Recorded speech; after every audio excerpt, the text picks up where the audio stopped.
ஜூலை 8 நற்செய்தி வாசகம். அறுவடை மிகுதி, வேலையாள்களோ குறைவு. மத்தேயு எழுதிய தூய நற்செய்தியிலிருந்து வாசகம். 9:32-38 வரை. அக்காலத்தில் பேய்பிடித்து பேச்சிழந்த ஒருவரைச் சிலர் இயேசுவிடம் கொண்டு வந்தனர். பேயே அவர் ஓட்டியதும் பேச இயலாத அவர் பேசினார். மக்கள் கூட்டத்தினர் வியப்புற்று, இஸ்ரேலில் இப்படி ஒருபோதும் கண்டதில்லை என்றனர். ஆனால் பரிசேயர், இவன் பேய்களின் தலைவனைக் கொண்டு பேய்களை ஓட்டுகிறான் என்றனர். இயேசு நகர்கள், சிற்றூர்கள் எல்லாம் சுற்றி வந்தார்.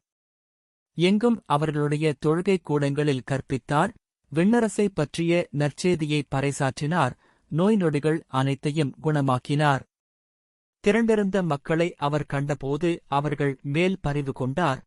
அவர்கள் ஆயர் இல்லா ஆடுகளைப் போல அலைக்கழிக்கப்பட்டுச் சோர்ந்து காணப்பட்டார்கள். அப்பொழுது அவர் தம் சீடரை நோக்கி, அறுவடை மிகுதி, வேலையாள்களோ குறைவு. ஆகையால் தேவையான வேலையாள்களை தமது அறுவடைக்கு அனுப்பும்படி அறுவடையின் உரிமையாளரிடம் மன்றாடுங்கள் என்றார். ஆண்டவரின் அருள்வாக்கு.